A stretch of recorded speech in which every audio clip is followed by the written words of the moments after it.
नमस्कार दोस्तों। आज हम पढ़ने जा रहे हैं कक्षा 7 की गणित बच्चों, अध्याय 4। पाठ का नाम है सरल समीकरण। तो देखिए बच्चों, अध्याय 4 में सरल समीकरण है। तो आगे हम सरल समीकरण के बारे में जान लेते हैं। समीकरण किसे कहते हैं? देखिए बच्चों, समीकरण में क्या रहता है?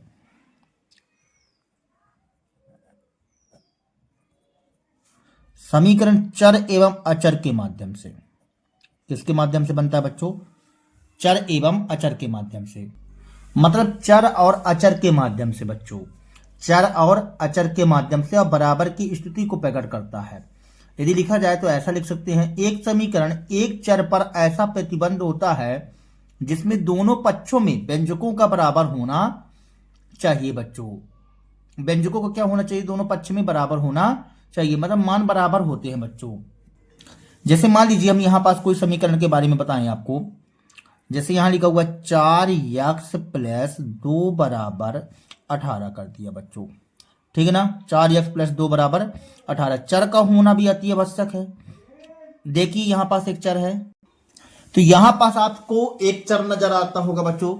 यहां x नजर आ रहा है, तो यह चर कहला गया बच्चों। चर क्या कहलाते हैं? जिनके मान बदलते रहते हैं। हम x की जगह y भी कर सकते हैं, z भी कर सकते हैं, यहां पास कुछ भी हो सकता है बच्चों, ठीक ना। अचर मान 4 कहला गया, 2 कहला गया, 18 कहला गया बच्चों, ठीक है।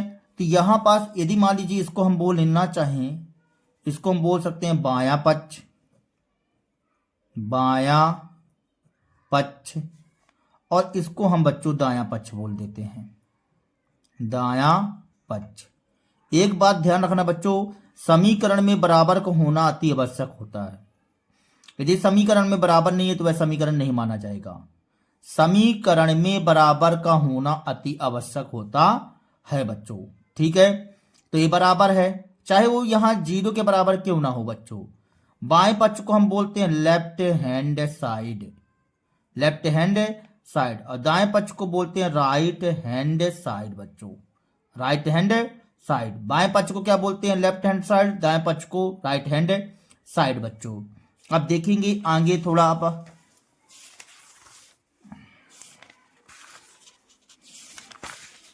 तो चलिए अब हम चलते हैं प्रश्नावली 4.1 के प्रश्न में बच्चों।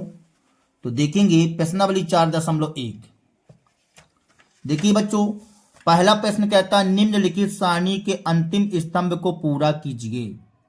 अंतिम स्तंभ को यहां पास भरा हुआ है बच्चों, तो आपको इस पर ध्यान नहीं देना है, ठीक है। अपनी को जो है तो भरना है, यहां पास आपको इस पर ध्यान नहीं देना है।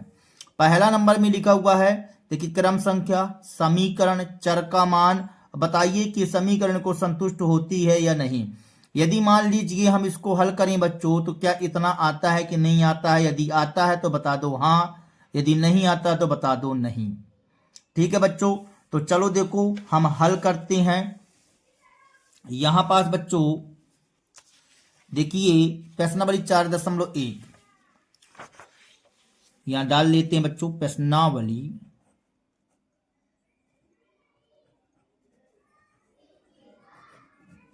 4.1 बच्चों।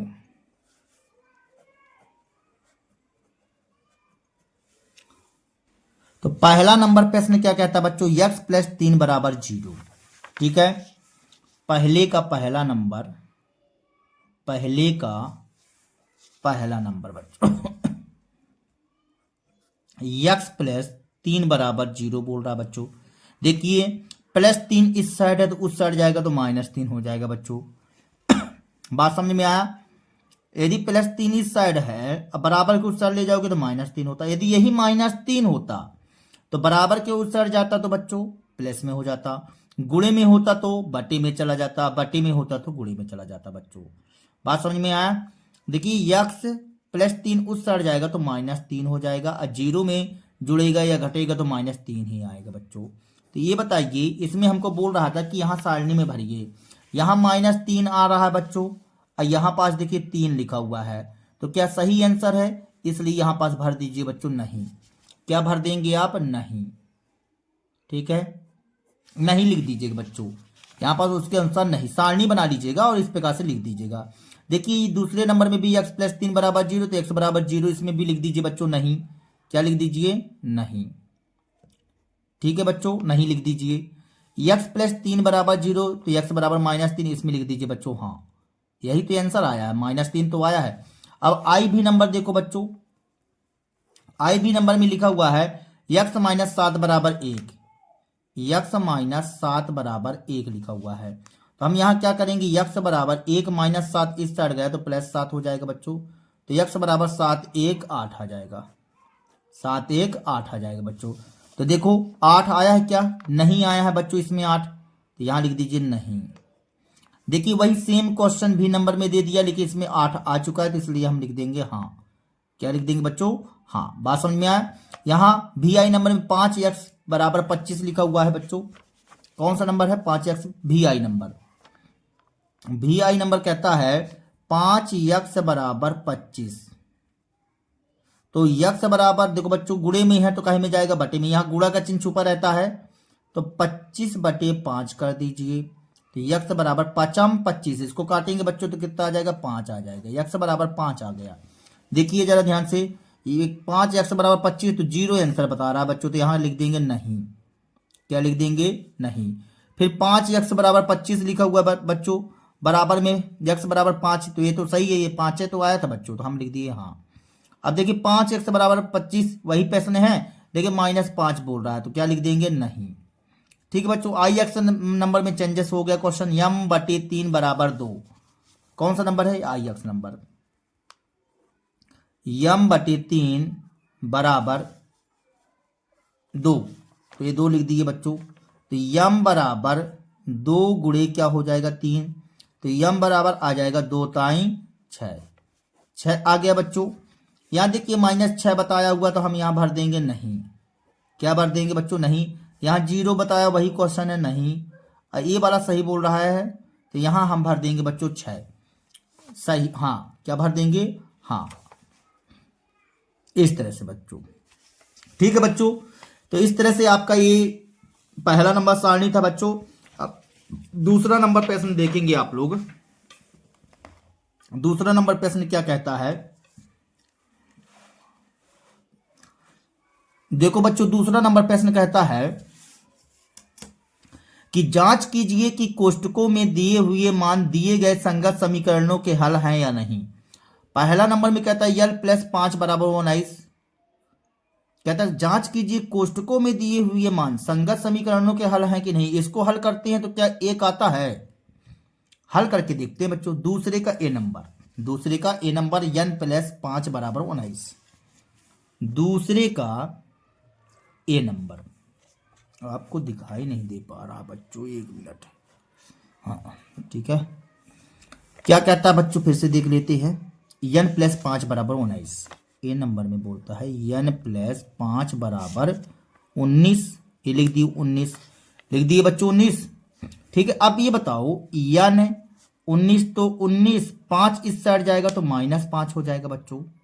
ठीक है, n बराबर 19 माइनस 5, 19 में 5 घटा दो बच्चों, कितना बचेगा?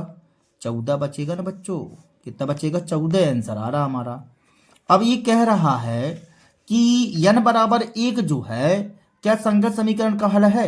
नहीं है, बिल्कुल नहीं है भैया, वो 14 आ रहा है, तुम 1 बता रहे हो, कैसा सही है? ठीक ना, तो हम लिखेंगे n बराबर 1, n बराबर 1 संगत समीकरण का हल नहीं है, संगत समीकरण का हल नहीं है, इस तरह से बच्चों। ठीक है, अब बी नंबर क्या कहता है? बी नंबर भी देख लेते हैं। बी नंबर कहता है 7n प्लस 5 बराबर 19। बी नंबर क्या कहता है बच्चों? 7n प्लस 5 बराबर 19, लिख दो बच्चों 7n प्लस 5 बराबर 19, ये लिख दिए।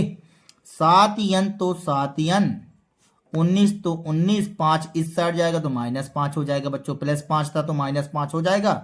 अब 7n बराबर 19 में 5 जाएगा तो कितना बचेगा? 14। अब 7 गुणे में है तो कहे में जाएगा बच्चों बटे में, 14 बटे 7 हो जाएगा। तो n बराबर 7 दूनी 14, n बराबर 2 आ गया बच्चों। अब देखो लेकिन यहां पास क्या दिया हुआ है, n बराबर -2 लिखा हुआ है बच्चों। तो क्या संगत समीकरण का हल है? नहीं है। तो हम यहां लिखेंगे n बराबर -2 संगत समीकरण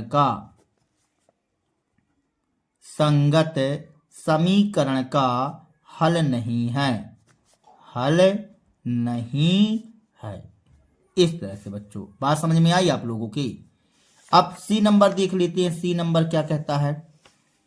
सी नंबर कहता है 7n + 5 बराबर 19 लिखा हुआ है बच्चों। क्या लिखा हुआ है? 19। 7n + 5, यही क्वेश्चन तो आ गया ना बच्चों। 7n + 5 बराबर 19। यहां क्या लिखा हुआ है बच्चों? n बराबर 2 लिखा हुआ है। n बराबर क्या लिखा हुआ है? 2 लिखा हुआ है। दिखाई दे रहा है ना बच्चों आप लोगों को? 7n + 5 बराबर 19, n बराबर 2 लिखा हुआ है बच्चों। आप भी किताब खोल करके बैठिए, तब पढ़ने में मजा आएगा। ठीक है, तो 7n + 5 बराबर 19, n बराबर 2 लिखा हुआ है। तो अपन यहां ये बताइए, अभी अभी हल किए हैं ना, ये बी नंबर में, इसी को कर दीजिएगा और लिख दीजिएगा संगत समीकरण का हल है। क्या लिखोगे? संगत समीकरण का हल है बच्चों। ठीक है, अब चलते हैं सी के बाद डी नंबर में चलते हैं अपन। 4p - 3 बराबर 13। ई नंबर में भी देखो 4p - 3 बराबर 13 और एफ नंबर में भी देखो बच्चों 4p - 3 बराबर 13। तीनों के तीनों क्वेश्चन सेम क्वेश्चन, कोई ना कोई एक आंसर सही रहेगा हमारा। तो 4p - 3, अब इसको बना देते हैं डी नंबर। आपको सभी करना है बच्चों, ये नहीं कि एक कर लो आप। ठीक है, 4p - 3, 4p - 3 बराबर 13, ये लिख दिए 13। अब देखो बच्चों यहां से 4p बराबर 13 -3 इस साइड गया तो +3 हो जाएगा। तो 4p बराबर 13 3 16। तो p बराबर 4 गुणे में है तो कहीं में चला जाएगा? बटे में। ये 4 बटे में चला गया तो p बराबर 4 चौको 16, p का मान 4 आ गया। ये p का मान बोलता है डी नंबर में 1। तो क्या संगत समीकरण का हल है? नहीं है। तो यहां लिख दो बच्चों p बराबर 1 के लिए एक संगत समीकरण का हल नहीं है, संगत समीकरण का हल नहीं है। इस तरह से बच्चों। ठीक है, और ई नंबर में भी लिख दीजिएगा कि p बराबर -4 के लिए संगत समीकरण का हल नहीं है। लेकिन इसमें क्या लिखा हुआ है बच्चों? देखते हैं, 0 लिखा हुआ है बच्चों, किसी का हल नहीं है। आपका डी नंबर का भी हल नहीं है, ई नंबर का हल नहीं है, एफ नंबर का हल नहीं है बच्चों। बात समझ में आ गई? अब चलिए प्रयत्न और भूल विधि से निम्नलिखित समीकरणों को हल कीजिए। प्रयत्न भूल विधि आप छोड़ दीजिए, सीधे हल कीजिए बच्चों। तीसरे का पहला नंबर क्या कहता? तीसरे का पहला नंबर कहता 5p + 2 बराबर 17। 5p + 2 बराबर 17, ये लिख दिए बच्चों। 5p + 2 बराबर 17। अब चलो इसको हल कर लो। 5p तो 5p, 17 तो 17, +2 इस साइड जाएगा तो -2 हो जाएगा। अब यहां से 5p बराबर 17 में 2 जाएगा, कितना बचेगा? 15 बचेगा। अब देखिए 5 गुणे में है तो कहे में चला जाएगा? बटे में चला जाएगा। तो 15/5 हो जाएगा। 5 तय 15, तो p बराबर कितना आ जाएगा बच्चों? 3 आ जाएगा। और यही हमारा कहला जाएगा आंसर सॉल्व दैट बच्चों। ठीक है, समझ में आ गया बच्चों? फिर से समझ लो। देखिए +2 था तो +2 को बराबर के उस साइड ले जाओगे तो -2 हो जाएगा। ये -2 हो गया। अब 17 में 2 जाएगा तो 15 बचेगा। अब 5 गुणे में है तो कहे में आएगा? बटे में आ जाएगा। तो 15/5 कर दिया हमने। अब यहां से क्या आ जाएगा? 5 तय 15, 3 आ जाएगा बच्चों। क्या आ जाएगा? 3 काट देंगे तो 3 आ गया। यही हमारा कहला जाएगा आंसर सॉल्व दैट बच्चों। फिर क्या कहता है दूसरा नंबर? 3m - 14 बराबर 4। चलो दूसरा नंबर हल करते हैं। 3m - 14 बराबर 4, ये लिख दिए 4। अब यहां से 3m बराबर 4 + 14 ये आ गया। तो 3m बराबर 14, 4 क्या हो जाएगा? 18 हो जाएगा। समझ में आई बच्चों? यहाँ -14 इस साइड जाएगा तो +14 हो जाएगा। 14 4 कितना होता? 18 होता। अब देखो 3 गुणे में है m के साथ में तो कहे में जाएगा? बटे में जाएगा। तो 18/3 हो गया, तो यम बराबर 3 छंग 18, यम बराबर क्या आ गया 6 आ गया बच्चों। Answer solve that. इस तरह से बच्चों अब कौन सा नंबर निम्नलिखित कथनों के लिए समीकरण दीजिए। देखो बच्चों ये हिंदी से बोला है, कैसे बोला है, हिंदी से बोला है। ये क्वेश्चन अपने को गणित की भाषा में प्रकट कर देना है, तो चलो प्रकट कर दो, क्या दिक्कत है। तो कहता है पहला नंबर, चौथे का पहला नंबर कि संख्याओं यक्स और 4 का योग 9 है। समझते चलना मन लगा करके बच्चों, ठीक है। चौथे का पहला नंबर क्या कहता है, संख्याओं यक्स और 4 का योग।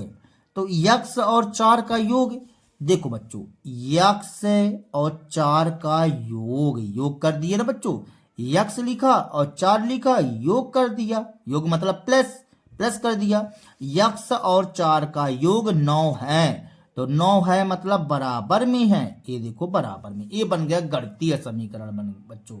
वो हिंदी में लिखा हुआ था, हमने गणित में लिख दिया यक्स 4 का योग, योग मतलब प्लस, 9 है मतलब बराबर में है बच्चों। इस तरह से बात समझ में आ गई। अब दूसरा नंबर देखो बच्चों, कहता है y में से 2 घटाने पर 8 प्राप्त होता है। y में से 2 घटाने पर, क्या करने पर, घटाने पर, तो घटाने का निशान लगाओगे, प्राप्त होता है मतलब बराबर में बच्चों कितना प्राप्त होता है 8, ये 8 है ना, ये लिख दिए 8 बच्चों। समझ में आई बात।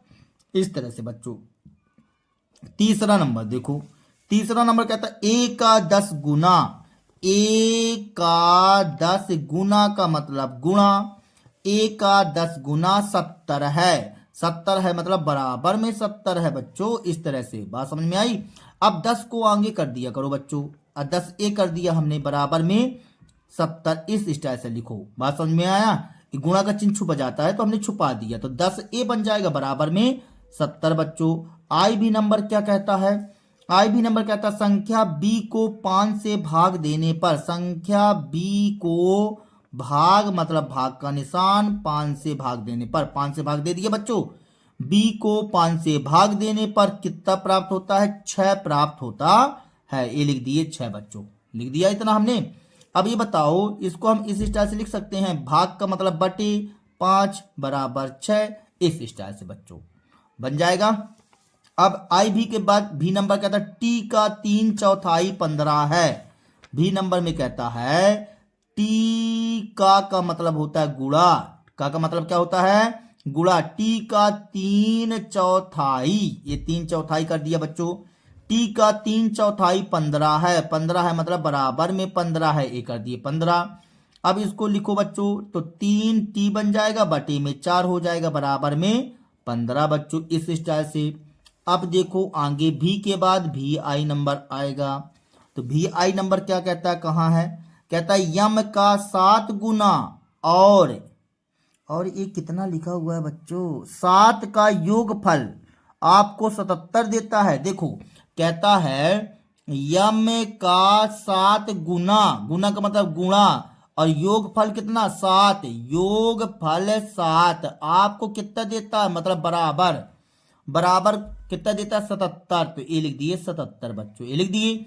अब यहां से क्या करिए आप, यम का गुणा 7 से करोगे तो ये बन जाएगा 7 यम प्लस 7 बराबर में 77, ऐसे बन जाएगा बच्चों। बात समझ में आई। यम का 7 गुणा मतलब 7 का गुणा करेंगे तो 7 आगे कर दो, यम बाद में कर दो, प्लस तो प्लस, 7 तो 7, बराबर तो बराबर, 77 तो 77, इस स्टाइल से बच्चों, ठीक है। अब भी डबल आई देखो, भी डबल आई क्या कहती है, कहता है कि एक संख्या यक्स की चौथाई, एक संख्या यक्स की चौथाई ऋण 4 आपको 4 देता है। एक संख्या यक्स की चौथाई, एक संख्या यक्स की चौथाई, यक्स की चौथाई का मतलब क्या है, यक्स बटे 4, यक्स की चौथाई ऋण 4, ये ऋण 4 कर दिए बच्चों, ऋण 4 आपको कितना देता है 4 देता है, इस स्टाइल से बच्चों, ठीक है ना। अब भी ट्रिपल आई क्या कहता है बच्चों, कहता है यदि आप y के 6 गुने में से 6 घटाएं, y के 6 गुने में से 6 घटाएं तो आपको 60 प्राप्त होता है। तो y के 6 गुने में बच्चों, तो भी ट्रिपल आई कहता है कि y का 6 गुना करो, y का 6 गुणा करो, कर दिए बच्चों 6 का गुणा, 6 गुने में से 6 घटा दो, 6 घटा दो तो बराबर में क्या देता है बच्चों, 60 देता है। ए लिख दिए 60, लिख दिए बच्चों। अब यहां गुणा का चिन्ह छिप जाएगा तो 6y माइनस 6 बराबर 60 बन जाएगा बच्चों। इस तरह से बात समझ में आई बच्चों। अब भी ट्रिपल आई के बाद आई एक्स नंबर देख लो। आई एक्स नंबर क्या कहता है, कहता है यदि आप जेड के 1/3, जेड के 1/3 में 3 जोड़ें तो 1/3 का मतलब होता है बच्चों 1/3 में जोड़े 3 जोड़े तो आपको 30 प्राप्त होता है। चलो कर लेते हैं। कहता है जेड के 1/3, 1/3 का मतलब 1/3, तो बटे 3 बस कर लो, बटे 3 में 3 जोड़े तो आपको कितना देता है, 30 देता है बच्चों। ये 30 कर दिए और यही बन गया हमारा आंसर गणितीय भाषा में बच्चों। इस तरह से बच्चों, ठीक है। तो ये आपका गणितीय रूप में हमने इसको प्रकट कर दिया बच्चों, गणितीय रूप में, ठीक है। ये गणितीय रूप में पूरा प्रकट हो चुका है बच्चों, ठीक है। अब देखो आप कौन सा नंबर बच्चों प्रश्न, अगला नंबर 5वां नंबर। 5वां नंबर प्रश्न कहता है निम्नलिखित समीकरणों को समान कथनों के रूप में लिखिए। अब देखिए बच्चों, अभी आप जो है तो आपको समान कथन में दिया हुआ था तो आप गणितीय कथन में व्यक्त कर रहे थे, लेकिन अब इस बार आपको गणितीय कथन में दिया हुआ है तो आपको किस कथन में व्यक्त करना है बच्चों, समान कथन में, मतलब हिंदी में लिखना है बच्चों। तो 5वें का पहला नंबर, 5वें का हमें लिखा हुआ p+4 बराबर 15।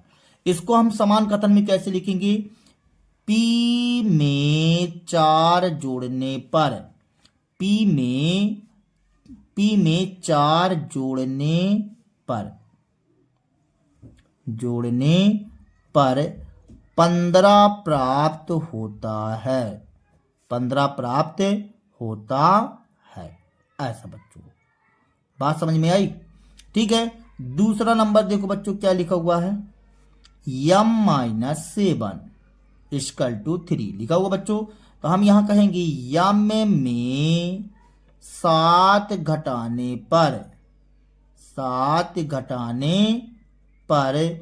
3 प्राप्त होता है, 3 प्राप्त होता है। इस तरह से बच्चों।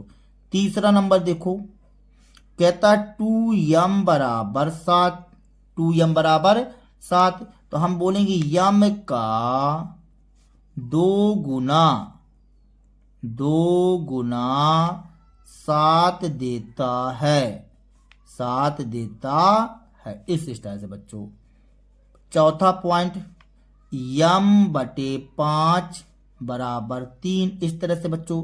तो m का 5वां भाग 3 प्राप्त होता है, यहां लिख दो बच्चों m का 5वां भाग, 5वां भाग बोला है। या कि ऐसा लिख दो बच्चों 5 से भाग देने पर, ऐसा ना लिखो बच्चों, 5 से भाग देने पर 3 देता है या प्राप्त होता है, 3 प्राप्त होता है। ऐसा लिख लो बच्चों, 3 प्राप्त होता है। दिखाई नहीं दे पा रहा बच्चों आपको, अब सही है। यम का 5 से भाग देने पर 3 प्राप्त होता है। ये रहा आई भी नंबर। अब भी नंबर क्या कहता है बच्चों, भी नंबर कहता है 3m/5, 3m/5 बराबर में 6 लिखा है ना बच्चों, 3m/5 बराबर 6। हाँ, अब यहां पास लिखो m का 3 गुने से, ऐसा लिखो बच्चों, 3 गुने से तथा 5 से भाग करने पर, 5 से भाग करने पर 6 प्राप्त होता है, 6 प्राप्त होता है। इस तरह से बच्चों भी आई नंबर क्या कहता है बच्चों, देखो भी आई नंबर कहता 3p+4 बराबर 25 कहता है बच्चों। तो 3p+4 बराबर 25, इसको हम क्या बोलेंगे, p का, एक मिनट, p का 3 गुना करके, ऐसा लिख दो, 3 गुना करके 4 जोड़ने पर, हाँ 3 गुना करके 4 जोड़ने पर, 25 प्राप्त होता है, 25 प्राप्त होता है। इस तरह से बच्चों भी आई के बाद भी डबल आई, देखो बच्चों भी डबल आई कहता है 4p-2 बराबर 18, 4p-2 बराबर 18 लिखा हुआ बच्चों। तो हम यहां क्या कहेंगे, p का 4 गुना, p का 4 गुना, 4 गुना करके 2 घटाने पर, 4 गुना करके 2 घटाने पर, 2 घटाने पर 18 प्राप्त होता है, 18 प्राप्त होता है बच्चों। इस तरह से ठीक है। अब कौन सा नंबर बच्चों, भी तिपल आई, भी तिपल आई। तो भी तिपल आई क्या कहता है, p/2 + 2 बराबर 8। तो हम इसको कैसे लिख दें बच्चों, p का आधा, p के आधे, p के बटे 2 है तो मतलब आधा ही बोलेंगे बच्चों, p के आधे में 2 जोड़ने पर, 2 जोड़ने पर 8 प्राप्त होता है, 8 प्राप्त होता है। इस तरह से बच्चों ठीक है, ठीक है बच्चों बन जाएगा। अब देखो आगे कहता है निम्नलिखित स्थितियों में समीकरण बनाइए। क्या कहता है बच्चों, निम्नलिखित स्थितियों में समीकरण बनाइए। हमें समीकरण बनाना है बच्चों केवल, ठीक है। इरफान कहता है कि उसके पास, इरफान क्या कहता है, इरफान कहता है कि उसके पास, मतलब किसके पास, इरफान के पास, इरफान कहता है कि उसके पास परमीत के पास जितने कंचे हैं उनके 5 गुने से 7 अधिक कंचे हैं। इरफान के पास यदि 37 कंचे हों तो कोष्टक में लिखा हुआ परमीत की कंचों की संख्या को यम लीजिए। परमीत की कंचों को क्या लेना है, यम ले लेना है बच्चों। देखो फिर से पढ़ो क्वेश्चन को। इरफान कहता है कि उसके पास परमीत के पास जितने कंचे हैं ना उनके 5 गुने से, उनके 5 गुने से 7 अधिक कर दो बच्चों, तो किसके कंचे आ जाएंगे, इरफान के कंचे आ जाएंगे। बात समझ में आई।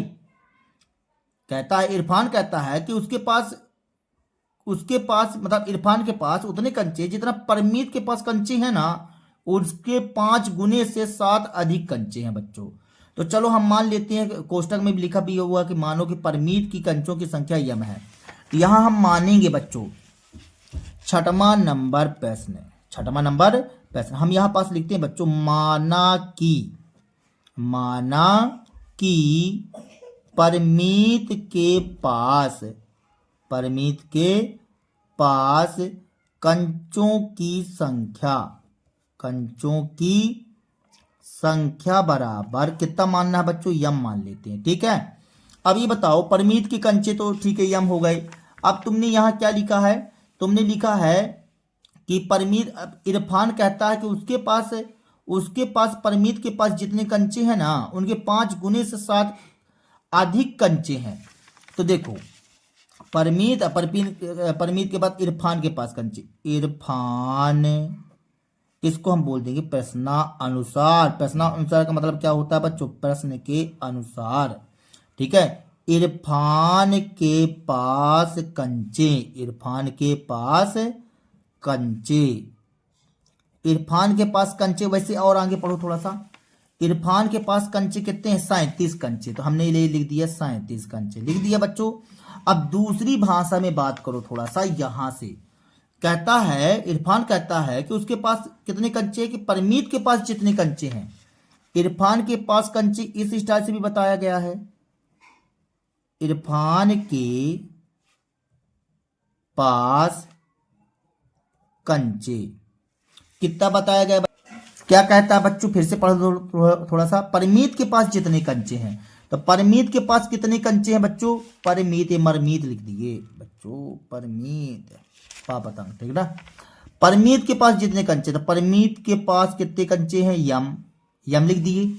ध्यान से समझना बच्चों, परमीत के पास जितने कंचे, उनके 5 गुने से 5 का गुणा करो, ये 5 का गुणा कर दिया। 5 गुने से 7 अधिक कंचे, 7 अधिक है, इसमें 7 क्या करना? अधिक करना है। कर दिए बच्चों। तो देखिए यम गुणे 5 करोगे तो ये 5 यम बन जाएगा, अब प्लस 7 हो जाएगा। अब देखो ध्यान से, यहां तुमने लिखा इरफान के पास कंचे 37, इरफान के पास कंचे 5 यम प्लस 7, दोनों एक एक चीज है ना बच्चों। तो हम क्या कहेंगे कि दोनों जब एक एक चीज है तो सर इन दोनों को क्या कर दो? बराबर कर दो। तो यहां से हमारा समीकरण क्या बन जाएगा? देखिए इरफान के पास कंचे 5 यम प्लस 6 बनाया, और इरफान के पास कंचे तुमने 37 बताया था, तो ये हमने 37 लिख दिया, लिख दिया ना बच्चों 37।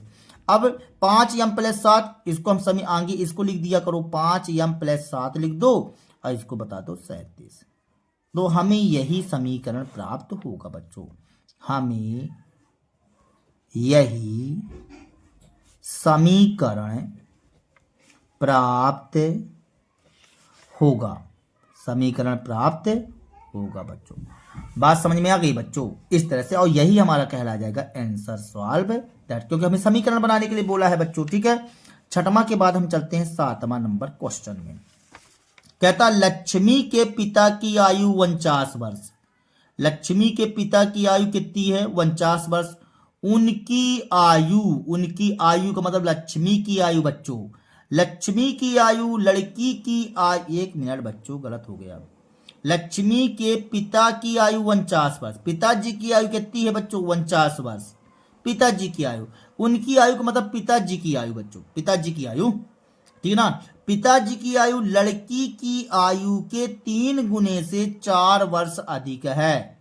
तो हमें एक समीकरण बनाना है। लक्ष्मी की आयु क्या मान लो? y वर्ष मान लो बच्चों।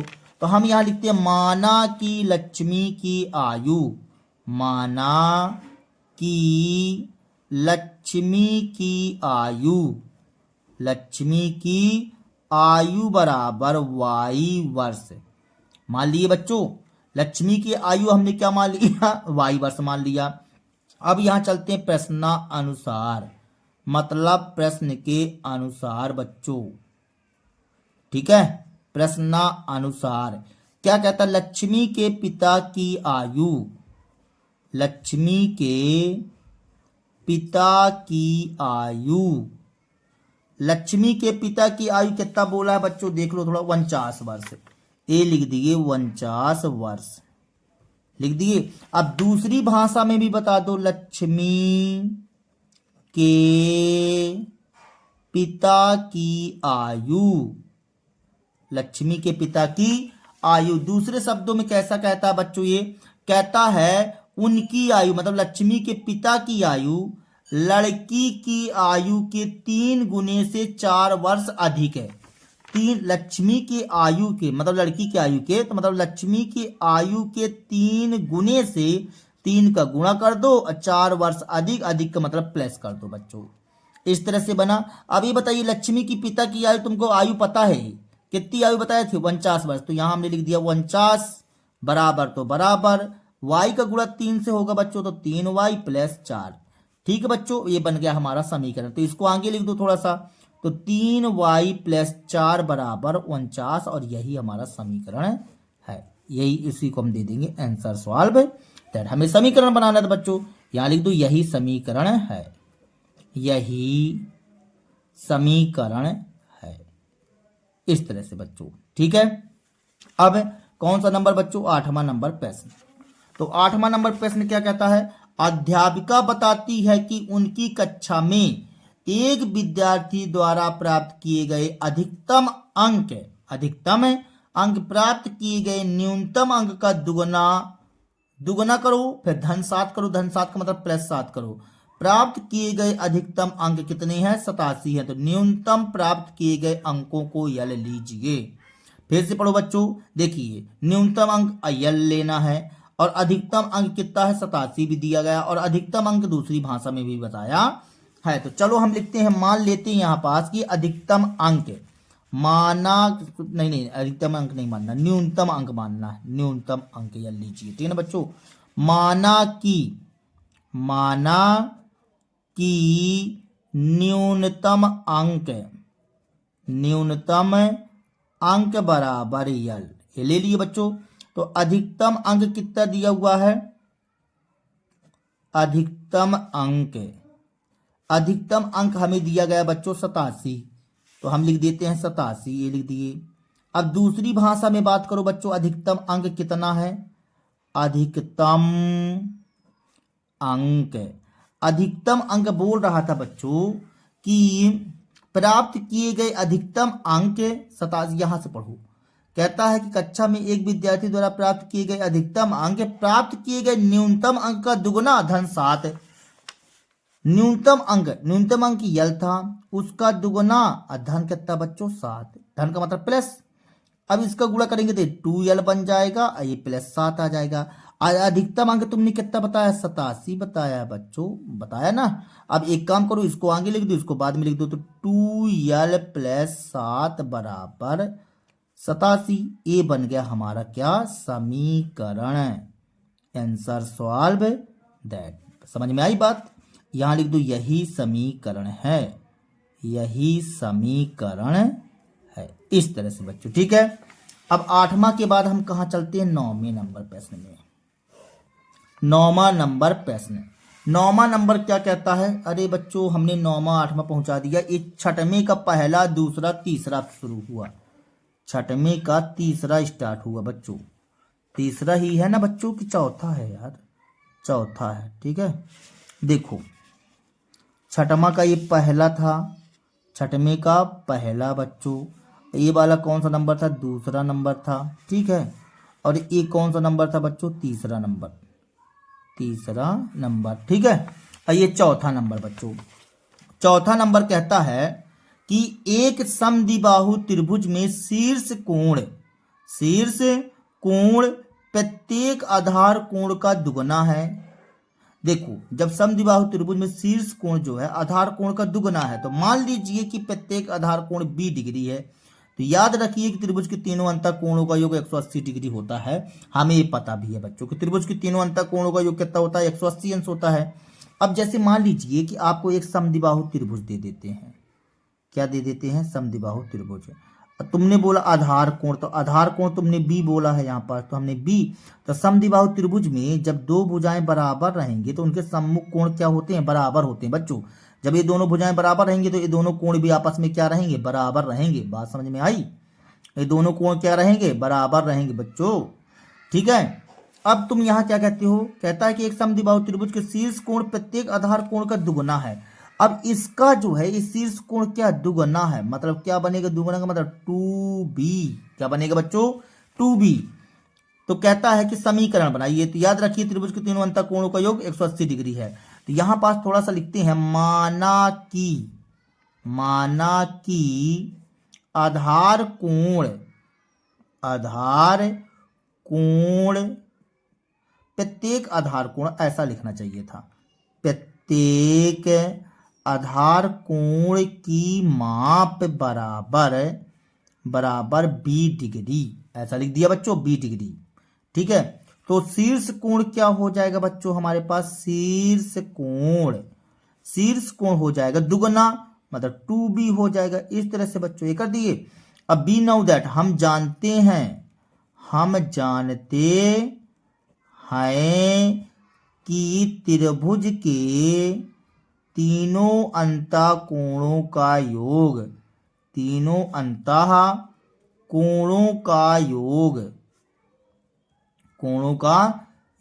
180 अंश होता है।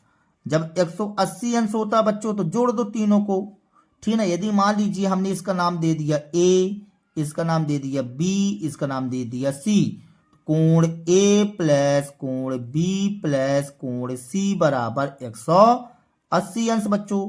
कोण ए का मान तुमने 2b बताया, और कोण बी का मान कितना बताया, b बताया, कोण सी का मान बी बताया बराबर 180 अंश। तो यहां से बनेगा 4b अंश बराबर 180 अंश बच्चों। ठीक है, इतना हमने कर दिया। अब यहां से देखिए तो 4b बराबर 180 अंश बन गया।